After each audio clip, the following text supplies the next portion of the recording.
Assalamualaikum warahmatullahi wabarakatuh. Perkenalkan kami dari kelompok 2 agama dengan dosen pengampu Eva Iriani SPDI MPDI. Kali ini kami akan mempresentasikan makalah kami yang kami buat dengan judul Membuktikan Wujud Tuhan Melalui Kajian Ilmiah. Kami di sini beranggotakan Angga Fikrila, Fadasa Timur, M. Akbar Pramadita, Pria Abdillah Hendra, dan Muhammad Zulhamar. Kami dari Fakultas Sains dan Teknologi Prodi Teknik Elektro Angkatan 2020.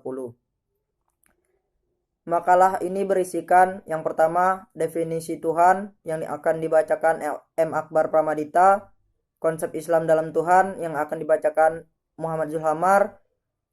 Yang ketiga, bukti keberadaan Allah Subhanahu wa taala, bukti keberadaan Allah Subhanahu wa taala dalam Al-Qur'an yang akan dibacakan Pria Abdillah Hendra.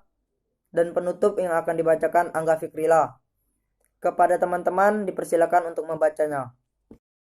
Tuhan adalah suatu zat abadi dan supranatural yang menciptakan alam semesta dan mengatur segalanya. Tiada sesuatu yang menyerupainya. Namun pada era globalisasi ini, Tuhan serasa didefinisikan secara bias. Tuhan pada era sekarang ini hanya sebagai kepercayaan saja. Kedisiplinan kepada Tuhan pun bergeser kepercayaan duniawi saja. Keberadaan Tuhan disebut para ulama sebagai wasibul wujud keberadaan yang pasti, harus, dan tidak bisa disangkal. Dalam pandangan teisme, Tuhan merupakan pencipta sekaligus pengatur segala kejadian di alam semesta. Menurut deisme, Tuhan merupakan pencipta alam semesta tetapi tidak ikut campur dalam kejadian di alam semesta. Konsep Islam di dalam Al-Quran. Islam harus dipandang sebagai agama yang penuh dengan pesan spiritual demi kepuasan batin manusia. Ia beragama karena kebutuhannya untuk mengingat Tuhan, bukan karena Tuhan ingin agar manusia mengingatnya.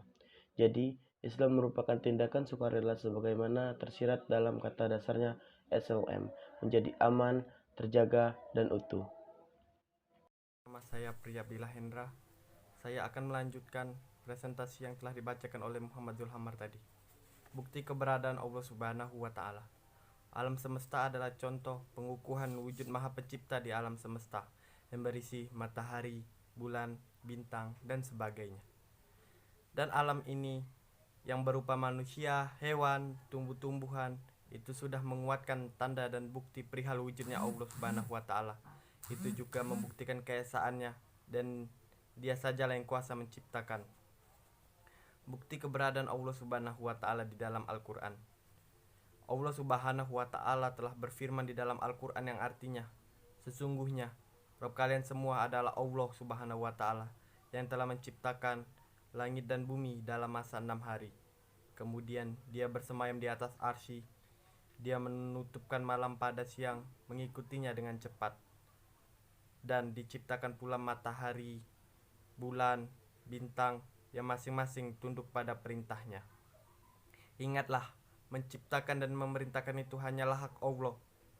Quran Surat Al-A'raf ayat 54. Dan mengutip Quran Surat Al-Baqarah ayat 62.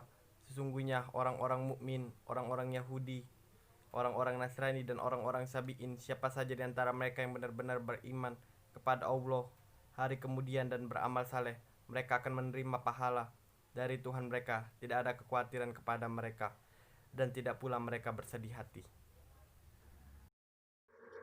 Baiklah, saya Angga Fikrila akan melanjutkan penutup. Jadi sudah jelaskan keberadaan Allah Subhanahu wa taala yang telah diperkenalkan oleh Al-Qur'an sebagai pencipta alam semesta. Di samping itu juga Al-Qur'an jugalah yang menutup pintu penyelidikan manusia untuk meninjau lebih jauh dan memikirkan dengan mendalam sekitar hakikat Allah Subhanahu wa taala. Terima kasih kepada teman-teman sekalian yang telah membacakan presentasi kita. Dan untuk teman-teman yang telah menonton, terima kasih atas perhatiannya. Kurang dan lebih mohon dimaafkan. Wabillahi taufik walhidayah. Wassalamualaikum warahmatullahi wabarakatuh.